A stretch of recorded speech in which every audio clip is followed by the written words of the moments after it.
Olá, turma do sétimo ano, nós estamos nos preparativos já para o nosso quarto bimestre, onde nós estaremos já nas próximas semanas realizando as nossas avaliações, né, para assim começarmos a usufruir das nossas férias. Então hoje vamos iniciar o nosso segundo vídeo, onde trataremos ali na página 59 até a página 63 sobre política como arte e ciência do governo, entre outras coisas a mais.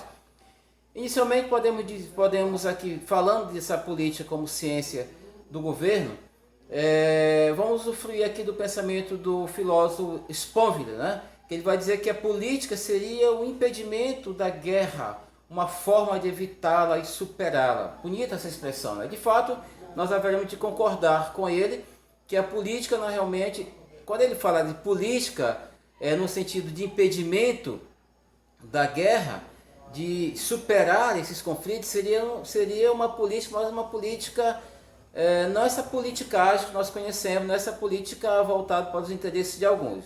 Muito pelo contrário. O nosso pensador André Comte Sponville, ele diz que a política é um importante elemento para que os conflitos de interesses se resolvam sem recurso à violência. Então, essa é a verdadeira política.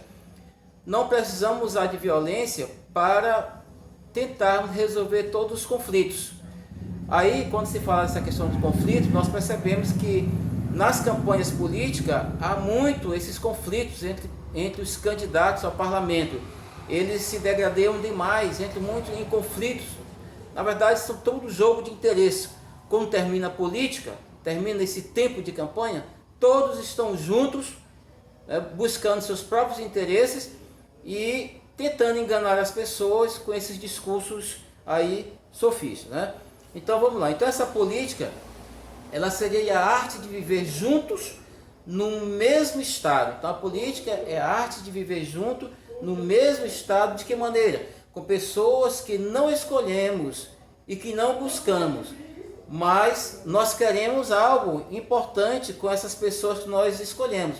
O que seria isso? Buscar a harmonia entre essas pessoas que nós estamos convivendo como uma arte de fazer política. Então, ainda como arte, a política como arte, ela vai exigir a criação e sensibilidade para conhecer os seres humanos, suas necessidades e, de certa forma, virtudes para promover, de certa forma, o bem comum entre todos. Então, isso também é política como arte. É justamente essa possibilidade de nós adentrarmos nessa sensibilidade do outro, conhecer os seus problemas e buscar, de certa forma, por essa sensibilidade, ajudar aquelas pessoas que de fato estão precisando. E ajudar quem está precisando é promover, de certa forma, o bem comum para todos. Temos aí a política como ciência, que seria aí estabelecer cientificamente regras sobre o viver humano em coletividade e como reagir em cada situação dada. Então, como é que você vai viver em coletividade e vai, de certa forma, conseguir buscar essa harmonia dentro dessa coletividade? E isso faz parte aí dessa política como arte, dessa política como ciência. Então, precisamos estabelecer cientificamente regras sobre o viver humano. É claro, não podemos viver numa sociedade sem regras, sem conduta, sem harmonia. É preciso que se estabeleça regras para que haja uma boa conduta e para que todos possam viver de comum acordo. Então é necessário que tenhamos regras. Então, temos aí a política como estado de poder. Bom, essa política como estado de poder está relacionada às tomadas de decisões de determinado assunto. Então, o Estado toma as decisões por nós. O Estado não nos consulta para tomar as decisões, infelizmente. Esse mesmo Estado é da sua competência zelar pela sociedade, cuidar de cada um de nós. Por onde? Através de uma boa educação, através da saúde, através da segurança. Então o Estado deveria zelar por cada um de nós, nos proporcionar moradia digna, saneamento básico. Isso é a função do Estado. Entretanto, esse Estado ele está mesmo preocupado em manter os seus interesses com as suas categorias. Fecha os olhos para a situação geral que vive o nosso país. São milhares de famílias na sarjeta, vivendo de forma desumana, empobrecidas e ficando pobres cada vez mais, enquanto esses ricos que vivem, alguns políticos, posso dizer assim, que fazem discursos sofistas muito bonitos, entretanto massacram as pessoas, aí criando leis que beneficiam somente a si próprio, que beneficia apenas uma pequena categoria, a elite, e deixa de lado aqueles que realmente precisam. E aí nós temos então essa política aqui como ciência do Estado, que seria a capacidade de tomar decisões. Então a política seria aqui um conjunto de ações de indivíduos e grupos humanos com finalidade do bem comum. Então é preciso que a gente tenha essa compreensão, então, dessa política como liberdade do indivíduo no fazer político, orientar o homem nas ações que seja conveniente para todos. Então essa é a função da política, criar as condições que todos possam se beneficiar, ações que possam trazer benefícios para todas as categorias e não apenas para um tipo de categoria.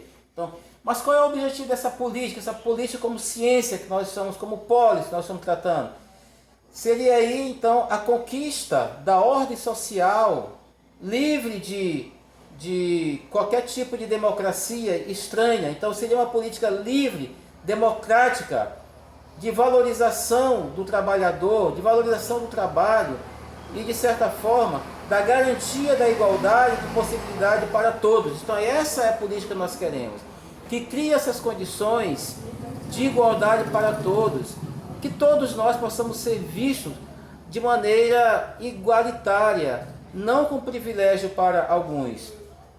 E aí nós temos então aqui essa política voltada para a democracia. Na democracia, a política seria a participação do povo. Então o povo tem direito de participar. Então a política de forma democrática é a participação política de todo o povo, de todas as pessoas. Pode ser concebida como um ato de valor. Então a democracia, o que seria isso? O poder do povo. Esse poder do povo nós vamos chamar de demos. O que é o demos? Demos significa em grego povo. Então o povo tem direito, o povo pode participar. Isso é democracia. Então na cidade-estado de Atenas, apenas quem era considerado cidadão poderia participar da vida política. Quem não era cidadão na Grécia não podia participar da vida política. Por exemplo, as mulheres não podiam participar dessa vida política.